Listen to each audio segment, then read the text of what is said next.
हरिओम तत्सत। इस वीडियो को देखने से पहले 10 महाविद्या का प्रथम भाग अवश्य देखें। डिस्क्रिप्शन में उसका लिंक दे दिया जाएगा। महाविद्याओं में माता बगलामुखी का 8वां स्थान है। इनके ध्यान में बताया गया है कि ये सुधा समुद्र के मध्य में स्थित मणिमय मंडप में रत्नमय सिंहासन पर विराजमान है।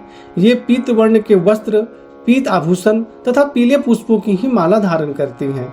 इनके एक हाथ में शत्रु की जिह्वा और दूसरे हाथ में मुद्गर है। इन्हें माता पीताम्बरा भी कहते हैं।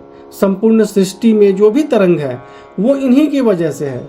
यह भगवती पार्वती का उग्र स्वरूप है और ये भोग और मोक्ष दोनों प्रदान करने वाली देवी हैं।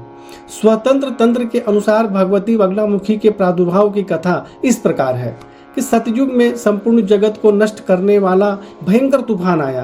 प्राणियों के जीवन पर आए संकट को देखकर भगवान विष्णु ने चिंतित हो गए और वे सौराष्ट्र देश में हरिद्रा सरोवर के समीप जाकर भगवती को प्रसन्न करने के लिए तप करने लगे।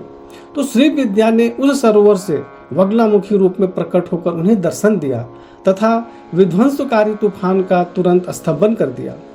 बगलामुखी महाविद्या भगवान विष्णु के तेज से युक्त होने के कारण वैष्णवी है। मंगलवार युक्त चतुर्दशी की अर्धरात्रि में इनका प्रादुर्भाव हुआ था।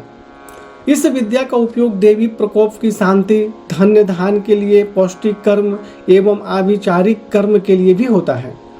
यजुर्वेद की काठक संहिता के अनुसार 10 दिशाओं को प्रकाशित करने वाली सुंदर स्वरूप धारिणी विष्णु पत्नी त्रिलोक जगत की ईश्वरीय मानवता कही जाती है।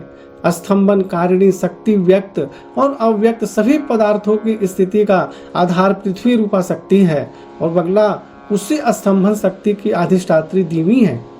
शक्ति रूपा बगला की स्तंभन शक्ति से द्युलोक वृष्टि प्रदान करता है और उसी के आदित्य मंडल ठहरा हुआ है। श्री बगलामुखी को ब्रह्मास्त्र के नाम से भी जाना जाता है।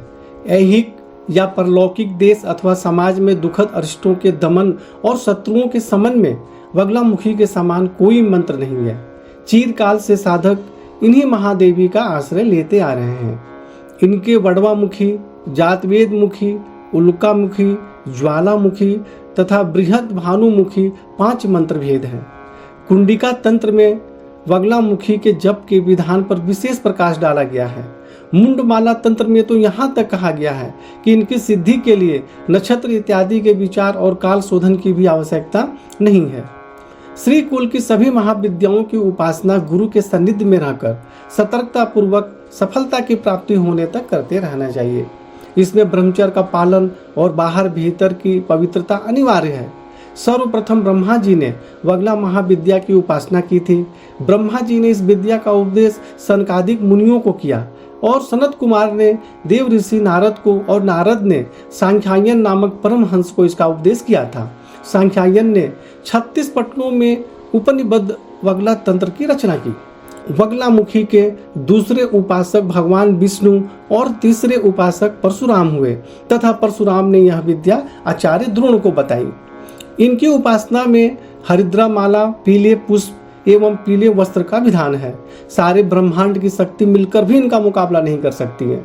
शत्रुनाश, वाक सिद्धि, वाद विवाद में विजय के लिए इनकी उपासना की जाती है। इनकी उपासना से शत्रुओं का स्तंभन होता है तथा जातक का जीवन निष्कंठ हो जाता है।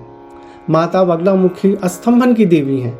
माता बगलामुखी की साधना युद्ध में विजय होने और शत्रुओं के नाश करने के लिए भी की जाती है।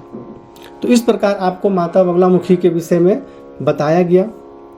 हरिओम तत्सत।